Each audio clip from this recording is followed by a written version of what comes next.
Bismillahirrahmanirrahim. Cek satu. Bisa. Alhamdulillahirabbil alamin. Wassalatu wassalamu ala asyrofil anbiya'i wal mursalin wa ala alihi washabbihi ajma'in. Rabbi shrah li sadri wa yassir li amri wahlul 'uqdatam min lisani yafqahu qawli. Innahu amruhu idza arada sayaqulu lahu kun fayakun. Wa bi ayyi ala'i rabbikuma tukadziban. Amma ba'd. Yang sama-sama kami hormati Pak Gusi selaku sesepuh di Kampung Tendai dan Imam Besar Masjid Kampung Tendai. Kemudian takdim pada para guru-guru, Ustadz Dimangsa, kemudian Bapak Imam dan seluruh hadirin jamaah sholat subuh yang dimuliakan oleh Allah. Wabil khusus Bapak Kasdim yang selalu setia mendampingi beliau. Walaupun yang didampingi sebenarnya adiknya, para staf dan keluarga besar Babim 0103 Aceh Utara, dan tuan rumah Kapten Infanteri Pak Rizal selaku dan Ramil Muara Banda Sakti. Maklum Pak, belum hafal. Bersyukur kepada Allah SWT yang telah memberikan rahmat, taufik, hidayah dan inayahnya, sehingga di pagi yang masih gelap ini kita masih dapat berkumpul di masjid kebanggaan kita, Masjid Kampung Hutan Bayu, dalam keadaan hutan bayi, dalam keadaan sehat walafiat tanpa kurang suatu apapun. Salawat serta salam tetap kita panjatkan kepada junjungan kita yang Habibah dan Nabi besar Muhammadur Rasulullah SAW, serta dzurriyyah-dzurriyyahnya beserta keturunan-keturunannya yang kita nantikan syafaat di yaumil akhir. Allahumma amin. Pertama-tama terima kasih pada Ustadz Ikhwansa. Beliau ini guru kami di Masjid Al-Fitrah. Kebetulan sebelum menjabat dan diamanahkan sebagai dandim, kami menjabat sebagai Kasih Doktoren Al-Satu Lawangsa yang mempunyai wilayah pantauan dari Aceh Tamiang sampai dengan Pidi Jaya, 9 kabupaten, 9 kodim, 11 kabupaten kota. Dan syukur alhamdulillah sudah tertulis di Lauhul Mahfuz, akhirnya diamanahkan menjadi dandim 0103 Aceh Utara. Jadi perlu kami sampaikan di sini, Pak Gusi, mohon maaf, dan seluruh warga Kampung Tendai. Sebenarnya hal yang kita lakukan dan kita peloporkan di sini tidak ujuk-ujuk, kalau istilah Jawanya, tidak muncul dengan tiba-tiba. Memang ada sebuah sejarah yang saya pribadi mengalami itu, dan mohon maaf, dari kecil dulu mempunyai niat ketika kita duduk. Jadi kalau untuk merubah harus duduk. Kalau untuk merubah sesuatu memang kita harus duduk. Semenjak kami bertugas sebagai danki di Panolapan dulu juga seperti itu. Kami dulu anak yatim, Pak. Sejak SMP saya sudah yatim dan diundang ke sana kemari pada saat acara-acara apapun. Dan disitulah mulai saya pribadi berniat, apakah anak yatim ini bisa nanti. Rasulullah juga yatim, Pak. Tapi kembali lagi, hal yang kita lakukan ini muncul dari niat yang tulus akan kekuasaan Allah. Tadi Bapak Imam sudah menyampaikan situ terulang 58 kali. 58 kali. Fabi'ayyi ala'i rabbikum tukadziban. Kenapa diulang-ulang ayat tersebut? Yang ayat ini dibacakan pada saat dulu setiap kali saya sholat subuh di Mesir, di Yordan, dan di Libanon, ayat ini selalu dibaca. Dan saat baca ayat ini rata-rata semua jamaahnya menangis. Kenapa? Karena mungkin di sana paham bahasa Arab. Di situ diulang-ulang. Dan nikmat Allah mana lagi yang engkau dustakan. Jadi dulu sebelum di sini kami berdinas di Mesir sebagai asisten atas pertahanan. Wilayah kita sama dengan di Korea, 9 kodim, kalau di sana 9 negara, mulai dari Libanon, Israel, Palestina. Saya tinggal di Mesir, Yordania, Sudan, Tunisia, Aljazair, Somalia, dan Sentral Afrika Republik yang sebagian besar berbahasa Arab dan Prancis. Maka mau nggak mau kita harus belajar bahasa Arab, yang Arabnya beda-beda. Arab yang kita kenal hanya satu yang sama, yaitu Arab Fusha, itu di Arab Saudi dan di Dubai. Tapi begitu kita ke Libanon, Arabnya sudah beda. Yordania, Arabnya beda lagi. Di Mesir, Arabnya Arab Amiyah, beda lagi. Tapi pada umumnya sama, kita memahami apa yang disampaikan oleh imam-imam masjid. Karena di sana di gereja pun bahasanya bahasa Arab. Kami pernah mendampingi tamu sampai dengan Yerusalem, karena tugas kita memang mendampingi tamu, pejabat-pejabat dari Indonesia yang sedang wisata rohani Islam maupun wisata rohani Kristen Katolik, itu kita mendampingi tugasnya itu. Dan suatu saat saya mendampingi seorang pejabat yang beragama Nasrani masuk di bisnya. Di situ ada pujian-pujian berbahasa Arab tapi Kristen.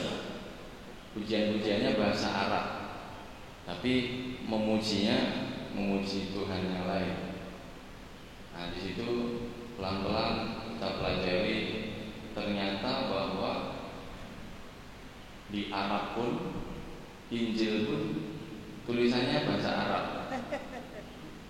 Injil pun tulisannya bahasa Arab, sehingga kalau kita tidak berilmu atau kurang berilmu, rata-rata kaum muslimin di Indonesia ini sami'na wa ata'na, yang hanya memahami gurunya ke kanan, ke kiri. Mungkin di sini tidak terlalu bahaya. Kalau di Arab banyak juga yang buta huruf, tidak tahu bahasa Arab. Akhirnya mau nggak mau harus kita berilmu, harus tahu ilmunya. Kalau tidak, karena hampir semuanya sama, yang beda hanya pelaksana ibadah. Di situ sedikit saya mengutip, di kitab lain pun itu disampaikan bahwa ikutilah putusan Allah setelah aku, itu di Injil. Tapi bagi kaum Nasrani mungkin tidak banyak dipahami dan dipotong waktu itu. Ada namanya perjanjian lama dan perjanjian baru, dan memang itu dibuat seperti itu. Kami tahunya juga pada saat mengikuti itu, ternyata di sana disampaikan ikuti utusan Allah setelah aku, namanya Nur Muhammad. Banyak yang diyakini. Akhirnya ada salah satu pejabat Indonesia yang beragama non Muslim waktu itu bertanya sama saya, Mas Hendra, saya belum siap. Di situ beliau sebenarnya sudah tahu haknya bagaimana, makanya butuh ilmu memahami ini. Dulu ada Ustadz Zakir Naik yang menyampaikan kebenaran itu, tapi oleh beberapa kalangan dibilang kebohongan. Itu sebenarnya kebenarannya ya itu. Cuma memang mungkin di akhir zaman nanti baru diwujudkan bahwa itulah yang benar. Makanya tadi ada dikutip berapa ayat diulang-ulang 58 kali kalau saya tidak salah. Fabi ayyi ala rabbikum tukadziban. Tidak ada nikmat Allah yang harus engkau dustakan, tidak boleh.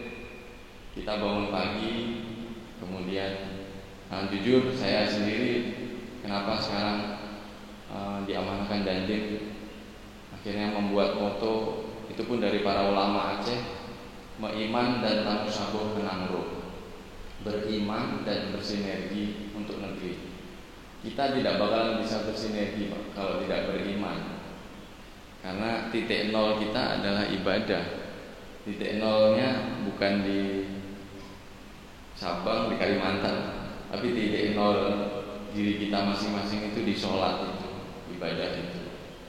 Mungkin bapak-bapak menganggap ini sebagai hal yang muluk-muluk, sebenarnya tidak. Presiden Habibie saat akhir hayat beliau diberikan nikmat yang cukup besar oleh Allah, bisa membuat pesawat, menjadi menteri, menjadi presiden, bahkan putra-putra beliau sukses di luar negeri. Tapi apa yang terjadi di akhir hayat beliau? Beliau merasa kesepian. Ternyata anak-anaknya pun tidak menjenguk beliau pada saat sakit.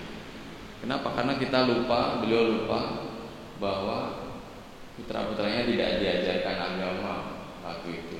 Makanya tertulis viral di beberapa medsos, jika aku, kata Presiden Habibie, diberikan kesempatan untuk berapa puluh tahun lagi hidup, akan belajar agama. Ini penting sekali buat kita. Dan begitu duduk jadi Dandim, kami sampaikan kepada Pak Zul. Sebenarnya ustadznya Pak Zul, ustadznya Kodim. Kemarin di kampungnya juga rata-rata adiknya ustadz semua. Syukur alhamdulillah kami diamanahkan oleh Danre, oleh Bapak Pangdam menjadi Dandim Aceh Utara, yang ternyata ujungnya Aceh itu sebenarnya pangkalnya, kebesaran Aceh dulu di Samudra Pasai, Sultan Malikul Saleh. Dan itu saya tahunya pada saat di Mesir ada perjalanan Ibnu Battuta.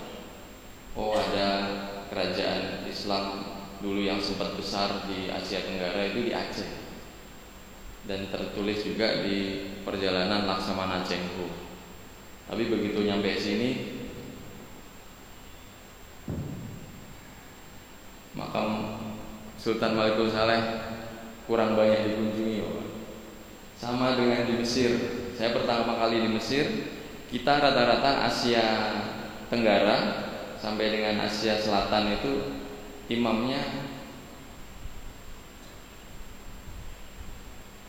Imam Syafi'i, yang kuburannya ada di Mesir, di Kairo. Pada saat pertama kali saya datang ke situ, langsung ke makomnya beliau, yang di situ ada masjid dan di situ ada tapak kaki salah satu nabi. Dan mohon maaf, di sana makomnya Imam Syafi'i tidak terawat. Di situ saya menangis, netes air mata. Imam mazhab kita yang kita risalah Islam sekarang kita pelajari, ternyata di sana tidak terawat. Akhirnya pada saat itu saya izin dengan salah satu juru kunci atau imam masjidnya, menggunakan bahasa Arab Amiyah. Bapak boleh nggak suatu saat makom ini kita bersihkan atau kita agungkan lagi selain orang Mesir? Beliau akhirnya menyampaikan silahkan. Bahkan gurunya Imam Syafi'i ada beberapa makom itu di depannya ada, mohon maaf, kucing yang mati, tidak terawat. Karena memang di Mesir 4 mazhab, rata-rata mazhab Imam Hanafi, sehingga mungkin makomnya Imam Syafi'i kurang terawat. Saat itu sepulang dari situ saya izin kepada Bapak Duta Besar, Bapak, mohon maaf, boleh gak kita memanggil imam besar di Indonesia untuk datang ke sini? Waktu itu yang dipanggil adalah Rois Am Nahdlatul Ulama. Datanglah beliau ke sana saat zamannya sebelum ini, Pak Rois Am Nahdlatul Ulama, sebelum Pak, bukan, satu sebelum sekarang. Begitu datang ke sana, kami ajak ke makomnya Imam Syafi'i, langsung bersujud, menangis.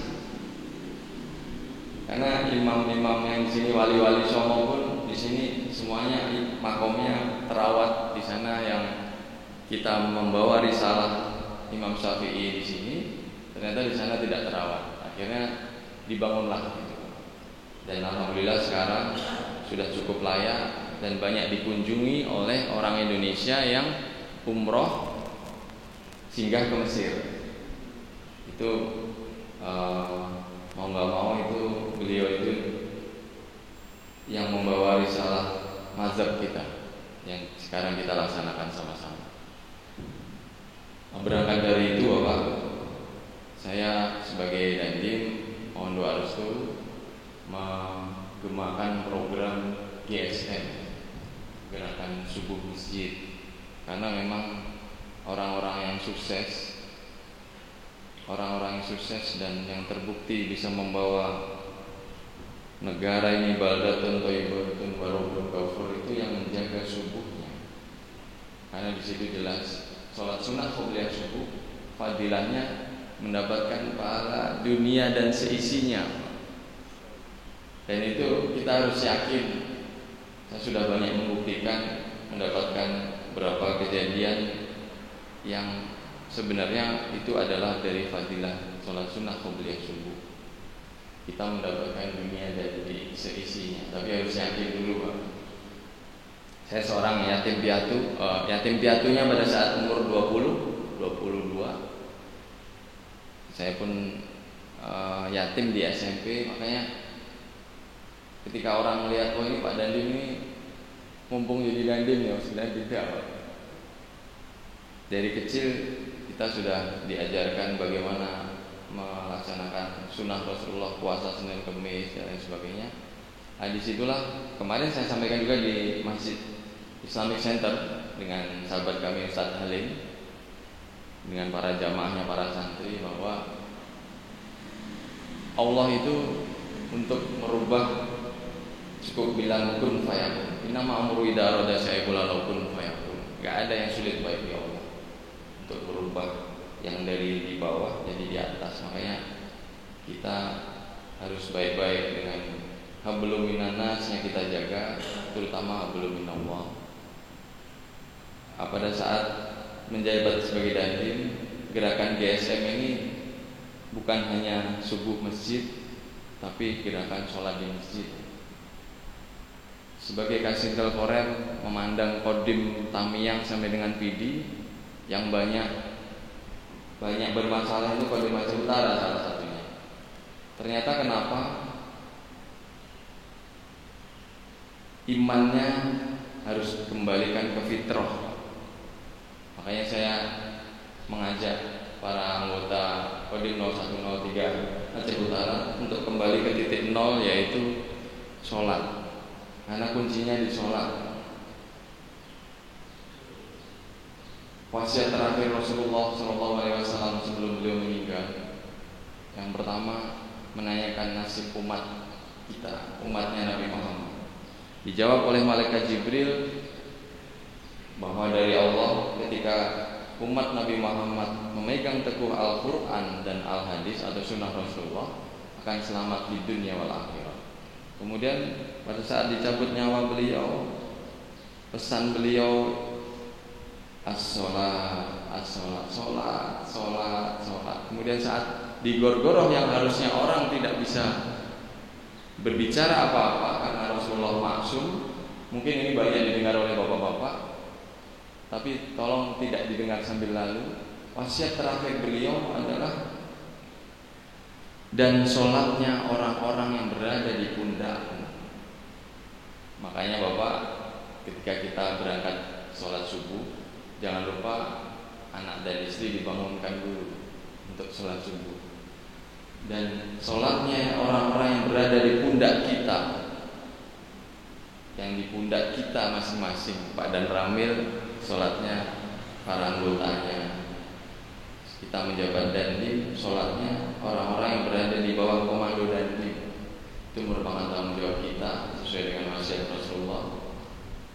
Makanya program kita sekarang diselaraskan dengan wasiat-wasiat Rasulullah. Karena seorang imam besar pun,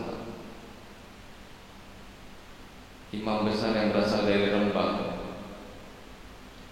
ingin naik haji setiap tahun dan ingin dimakamkan di Mekah. Mungkin Bapak tahu Mbah Maimun Jubir, banyak santrinya yang dititipkan ke kita pada saat di Mesir. Dan pesan beliau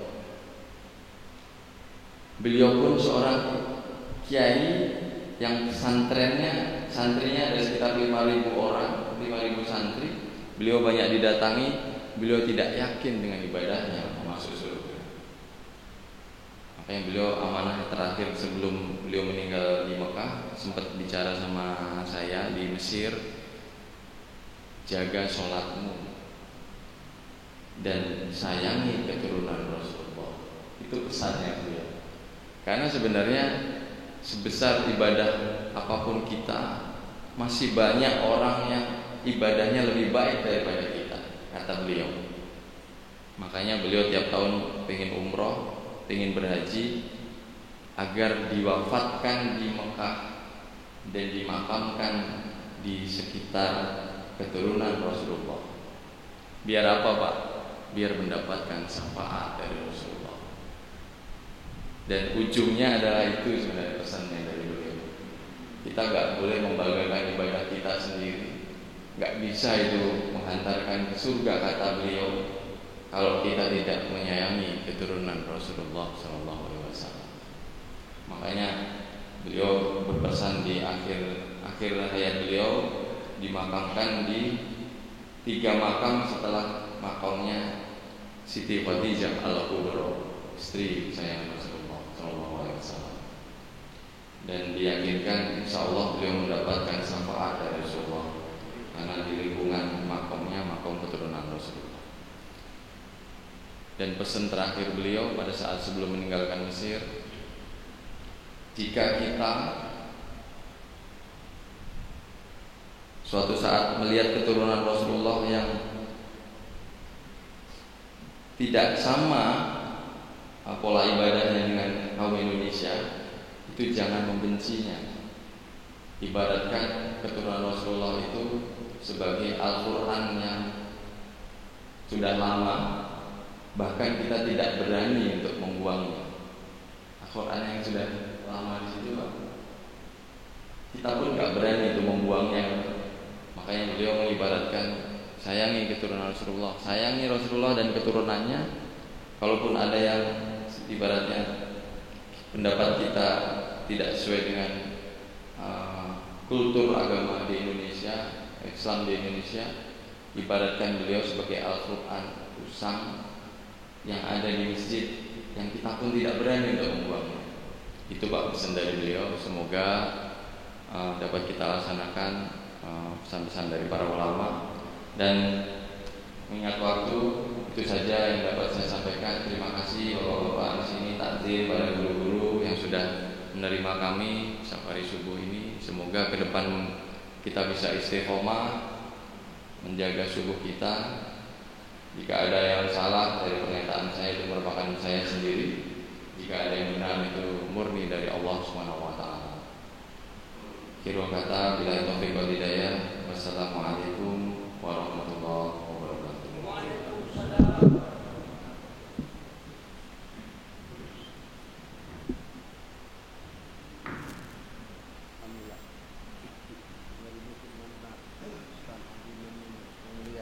Saya di Arab, pas saya sudah haji.